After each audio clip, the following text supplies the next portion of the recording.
Philippe Etienne. Bonjour. Bonjour Paul. Bonjour à tous. Merci d'être avec nous sur France Info. Vous, l'ancien ambassadeur de France aux États-Unis, notamment, vous revenez sur votre parcours dans Le Sherpa, mémoire d'un diplomate aux avant-postes de l'histoire, aux éditions Talendier. C'est passionnant et votre éclairage est précieux pour comprendre ce qui se joue en ce moment. Nous sommes à quelques heures de la fin du dernier ultimatum de Donald Trump qui laisse non plus jusqu'à ce soir, mais jusqu'à demain, 20h, aux Iraniens pour rouvrir le détroit d'Ormuz, sous peine de frapper des infrastructures vitales.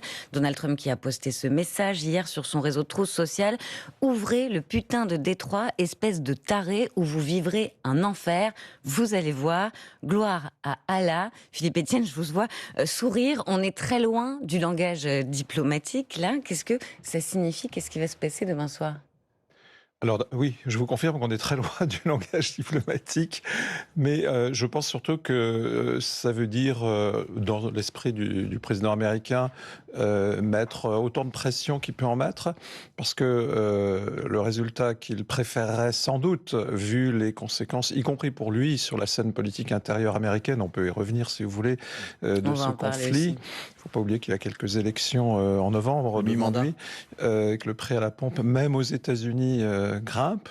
Eh bien, le résultat idéal pour lui, ce serait évidemment, malgré tout, même pour lui, ce serait qu'une des négociations, un des fils de négociation qu'il essaye de nouer avec le régime iranien, avec la République islamique d'Iran, fonctionne. Vous savez que le Pakistan, soutenu par la Chine, a fait des propositions.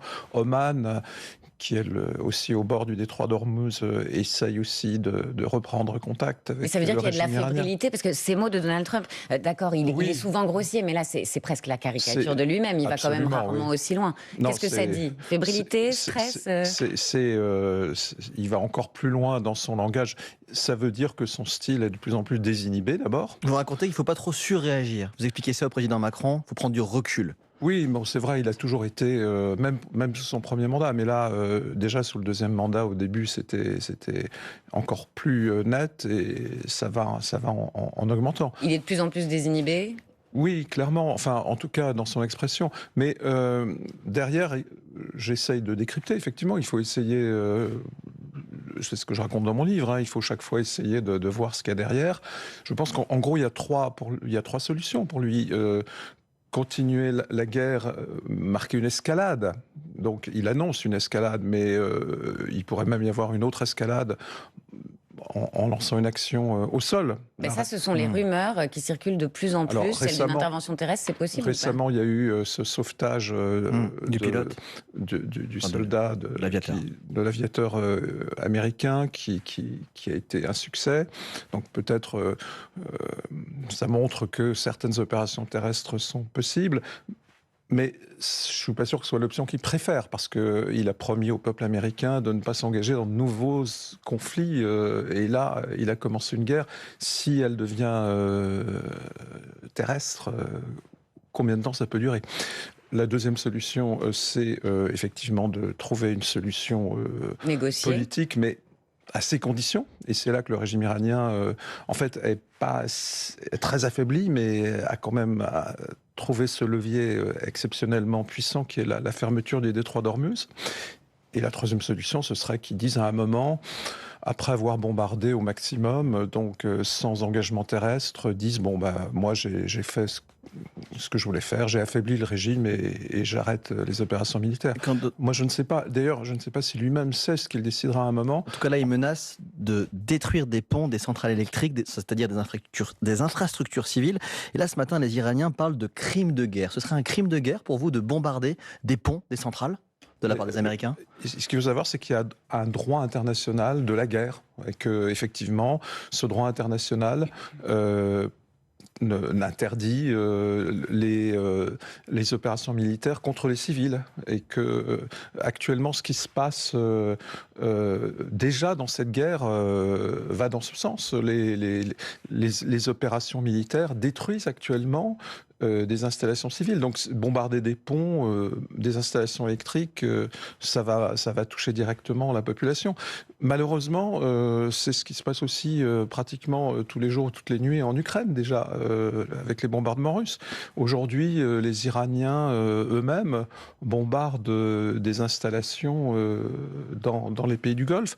Et d'ailleurs le régime iranien menace de représailles, si on commence à s'en prendre encore plus largement aux usines qui dessalent l'eau de mer, par exemple, on va non seulement vers des opérations clairement contraires au droit international, mais des opérations avec des conséquences humanitaires potentiellement désastreuses. Le prix Nobel de la paix et ancien directeur de l'Agence internationale de l'énergie atomique, Mohamed El-Baradei, a appelé hier la communauté internationale à stopper Donald Trump, qu'il qualifie de fou, accusé de vouloir transformer le Moyen-Orient en boule de feu.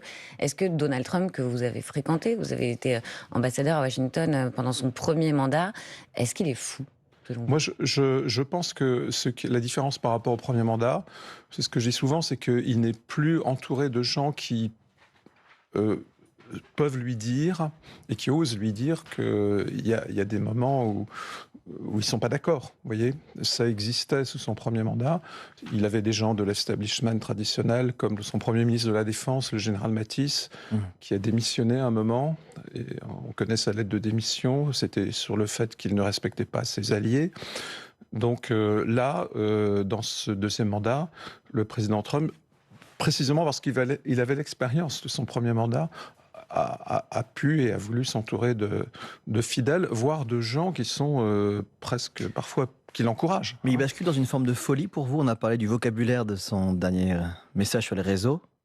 Moi, je ne sais pas qualifier ça d'une manière ou d'une autre, autrement que par ce concept de désinhibition qui effectivement peut être interprété au niveau du langage, mais qui fait aussi que sur le plan de la décision, il le dit lui-même, il suit son instinct.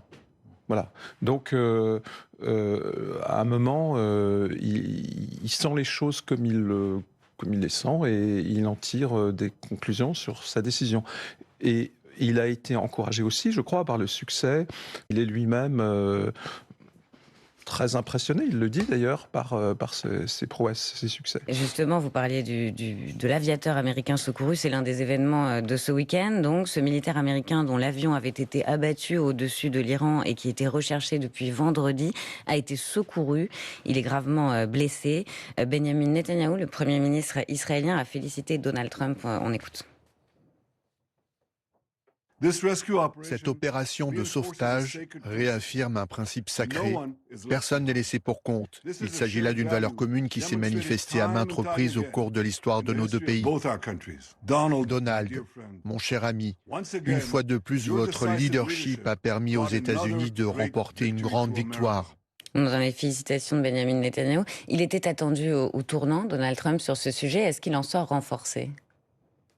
Bon, de toute façon, au départ, il y a un événement militaire qui est inquiétant pour les Américains. C'est que les Iraniens, tout affaiblis qu'ils soient, alors que le ciel appartient clairement, la maîtrise du ciel à Israël et aux États-Unis, au-dessus de l'Iran, ont réussi quand même à abattre cet avion.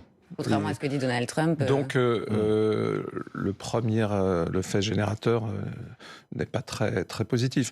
Par contre, en effet, oui, après, ça aurait été terrible que le régime iranien ait un otage américain. Donc, c'est pas une victoire, mais il a limité la casse ? C'est aussi, comme je le disais, une prouesse militaire. Voilà. Oui. Qui, en plus, a obligé les Américains à envoyer des commandos assez pas n'importe lesquels, d'ailleurs, les sol. SEAL Team 6, oui. Ceux qui ont notamment participé à la mission qui a tué Ben Laden. Si je peux commenter l'intervention du Premier ministre israélien, il y a deux éléments là-dedans. Premièrement, évidemment, aucune armée n'abandonne ses soldats, l'armée française non plus. Hein. D'ailleurs, n'abandonne des Français. Moi, je me souviens d'opérations de nos commandos qui parfois payent le prix du sang, hein, qui ont sauvé des Français pris en otage par des groupes terroristes en Afrique, en l'occurrence. Vous vous souvenez peut-être, au nord du Bénin et au Burkina Faso. Aussi, dans cette intervention du Premier ministre israélien, on voit le souci d'encourager les États-Unis à rester fermes vis-à-vis de l'Iran.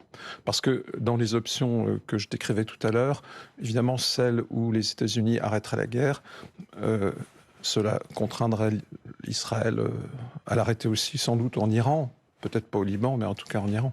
Et pour Israël, c'est une question évidemment existentielle, cette volonté de mettre fin non seulement au potentiel militaire iranien, mais aussi au régime actuel. Les buts de guerre de Benjamin Netanyahou sont plus clairs que ceux de Donald Trump? Après 6 semaines de conflit, vous comprenez. Enfin, ceux d'Israël ont été clairement affirmés, alors que du côté américain, c'est vrai qu'on a eu des allers-retours au niveau des déclarations. Quels sont-ils aujourd'hui? Parce que le régime n'est pas tombé. Quels sont, d'après vous, les buts de guerre du président Trump? Moi, je pense que l'essentiel pour lui, c'est de pouvoir déclarer victoire, tout en évitant de contredire son engagement, l'engagement qu'il a pris devant son peuple, c'est-à-dire de ne pas recommencer des guerres qui ont abouti à des désastres, comme l'Afghanistan ou plus anciennement le Vietnam ou même l'Irak. Dans un instant, on va se demander que peut faire la communauté internationale. On va parler aussi de la relation entre Emmanuel Macron et Donald Trump, que vous avez bien connue, que vous avez suivi aux Premières Loges et que vous racontez notamment dans votre livre Le Sherpa aux éditions Talendier. Mais pour l'instant, il est 8h45 et c'est l'info en 1 minute avec Sarah Ders. L'avertissement de l'Iran ce matin après les menaces de Donald Trump. Téhéran promet des représailles en cas de nouvelles attaques des États-Unis et Israël contre des cibles civiles. Les Iraniens parlent de possibles crimes de guerre. Donald Trump, lui, ordonne de rouvrir le détroit stratégique d'Ormuz et repousse de 24 heures son ultimatum. Des habitants évacués à cause d'un incendie à Grenoble hier soir. 66 logements concernés, aucun blessé. Les flammes sont parties de la réserve d'un commerce. Une enquête est ouverte. Les titres restaurants généralisés le dimanche si la réforme est acceptée d'ici la fin de l'année. Le gouvernement veut qu'il reste un moyen de paiement dans les supermarchés, ce qui provoque la colère des restaurateurs. Du tennis, c'est la deuxième journée du Masters 1000 de Monte-Carlo. 2 Français à l'affiche aujourd'hui, Arthur Rinderknecht et Adrian Manarino. Ils vont tenter de rejoindre au deuxième tour Gaël Monfils et Hugo Humbert qui se sont qualifiés hier. France Info. Le 8-30 France Info. Agathe Lambray, Paul Larouturou. Avec Philippe Etienne, ambassadeur de France, ancien ambassadeur aux États-Unis notamment. Paul, on parle de l'impuissance aussi face à cette guerre de la communauté internationale. Mais oui, sommes-nous tous impuissants? Sont-ils tous impuissants? La France est-elle impuissante face à Donald Trump, monsieur Etienne? Mais je pense que le mot impuissant n'est pas du tout adapté pour décrire la situation. C'est vrai que si c'est ça que ça veut dire, on n'a pas été associé à cette guerre, on n'a pas été consulté. Mais quand je dis on, c'est pas seulement la France, c'est l'ensemble de la communauté internationale, et dont les alliés des États-Unis. Alors oui, c'est vrai, mais en même temps, qui a, depuis 2003 pris en charge la négociation avec l'Iran, cet Iran-là, ce régime du nucléaire, ce sont les Européens, plus précisément la France, avec l'Allemagne et le Royaume-Uni. Et dont vous, dès 2008, quand vous conseillez à l'époque le ministre des Affaires étrangères, Bernard Kouchner. Oui, c'est un dossier que j'ai suivi en 2008 avec Bernard Kouchner, que j'ai retrouvé avec le président Emmanuel Macron. Vous vous souvenez, quand Donald Trump, sous son premier mandat, a déjà retiré les États-Unis de l'accord qui, entre-temps, avait été trouvé en 2015 avec l'Iran. Et vous aviez fait venir à l'époque un ministre iranien au G7 de Biarritz, mais ça a échoué. Qu'est-ce qu'on a manqué, puisque vous y venez sur le dossier nucléaire iranien? Qu'est-ce qu'on a raté? Pour répondre à votre question, celle d'avant, c'est pas seulement la négociation, c'est aussi les moyens militaires que la France a amenés dans la région pour protéger ses ressortissants. Vous parlez du porte-avions Charles de Gaulle? Et tous les navires qui l'accompagnent, et tous les moyens militaires. Aussi parce que nous avons des accords de coopération de défense avec certains pays de la région, comme les Émirats Arabes Unis, le Qatar, le Koweït. Donc, on ne peut pas dire qu'on est impuissant. On a même proposé, la France a proposé, et récemment il y a eu une réunion au Royaume-Uni pour y travailler concrètement, une coalition des volontaires pour précisément participer à la réouverture du détroit d'Ormuz, mais quand les conditions le permettront. Donc voilà, je crois que nous sommes aussi actifs que nous pouvons l'être. Quelle sera l'alternative ? Aller nous exposer. On a déjà un soldat qui a été tué dans le nord de l'Irak, dans le détroit d'Ormuz, au moment où la guerre fait rage. Philippe Etienne, la semaine dernière, Donald Trump s'est encore moqué d'Emmanuel Macron dans une référence à l'épisode où Brigitte Macron avait vivement porté ses 2 mains au visage du président lors d'un voyage au Vietnam. On écoute. J'ai appelé la France, Macron. Sa femme le traite très mal. Il se remet à peine de la droite qu'il a reçue dans la mâchoire. Vous avez assisté, Philippe Etienne, au tout début de la relation entre les 2 présidents. À l'époque, vous étiez conseiller diplomatique d'Emmanuel Macron. Vous y revenez dans votre livre, Le Sherpa, aux éditions Talendier. Est-ce que Donald Trump a toujours été comme ça avec le chef de l'État français ? Alors, il a toujours envoyé comme ça des petites piques, des pointes, sans que ça empêche les 2 présidents d'être, et j'ai aucune raison de penser que c'est différent aujourd'hui, sans que ça empêche les 2 présidents français et américains d'être très très facilement en contact, pratiquement constamment. Est-ce qu'il le méprise ? Au téléphone. Je dirais pas ça. Non, au contraire. Non, simplement. Parce que là, c'est pas simple ce qu'il dit. Non, bien sûr, mais même sous le premier mandat, j'ai connu, je pense, un épisode en novembre 2018, par exemple, des tweets, quand il n'était pas content, qu'il voulait exprimer sa frustration, il attaquait d'autres dirigeants. Donc, je pense que pour lui, le président français est quelqu'un qui lui dit, d'ailleurs ça caractérise un peu les relations franco-américaines en général depuis longtemps. La France est un allié qui dit ce qu'elle pense, et quand elle n'est pas d'accord, la France le dit. Voilà. Et là, en l'occurrence, je le répète, la France, au contraire, fait partie des pays les plus actifs, y compris dans l'examen des solutions pour réouvrir le moment venu, quand les conditions le permettront, le détroit d'Ormuz. Pour vous, ça c'est la bonne façon de répondre, parce que Robert Malley, qui est l'ancien conseiller Moyen-Orient de Barack Obama et Joe Biden, il estime que la position de l'Europe, y compris de la France, vis-à-vis d'une guerre qu'il dit, je cite, foncièrement illégale et injustifiée, a été trop timorée. Vous connaissez aussi très bien l'Europe de l'intérieur, c'est un peu le fil rouge de votre carrière, l'Union européenne. Est-ce que l'Union européenne et la France ont été trop timorés dès le départ? Mais là encore, c'est un peu comme les accusations de l'autre côté, qui est le président Trump qui dit qu'on n'en fait pas assez. Je répondrai à ces autres critiques. Quelle est l'alternative ? Qu'est-ce qu'il voulait qu'on fasse ? Qu'on déclare qu'on allait employer des moyens contre l'action israélo-américaine ? Je veux dire, on n'est pas non plus en sympathie avec ce régime iranien qui a massacré sa propre population. Notre devoir aujourd'hui, c'est le devoir d'un pays responsable. Et je mets avec la France les autres Européens, le pays responsable d'un certain respect de l'ordre international et de ramener donc les conditions d'une solution politique, de préparer une négociation pour sortir de cette crise, y compris en utilisant des moyens militaires comme des escales dans le détroit d'Ormuz pour faciliter la reprise de la circulation maritime, parce que toute cette crise a aussi des conséquences énormes. On parle à juste titre de la région, mais il faut penser aux conséquences dans le monde entier. Regardez ce qui se passe en Asie, dans un pays comme les Philippines aujourd'hui. Regardez les conséquences chez nous, en Europe, avec le prix du pétrole.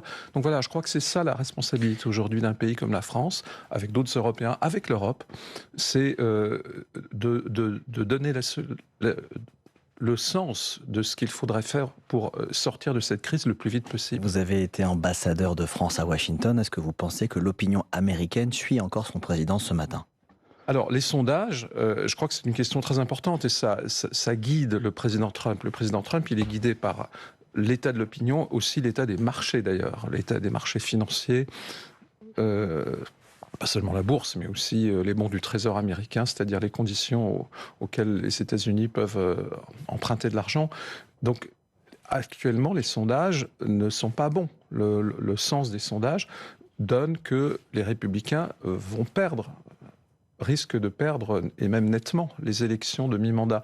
Et ça, le président Trump veut l'éviter. Donc il veut clore la guerre le plus vite possible avant ces élections de mi-mandat. Je pense que c'est un facteur important pour lui. Et les morts américains aussi, 13 soldats tués, 400 soldats blessés. Exactement. Alors qu'il avait promis de mettre fin aux guerres. Exactement. Ça passe pas. Bon, là, le bilan est réel déjà. Il y a eu des pertes de matériel, mais surtout des pertes de 13 vies humaines.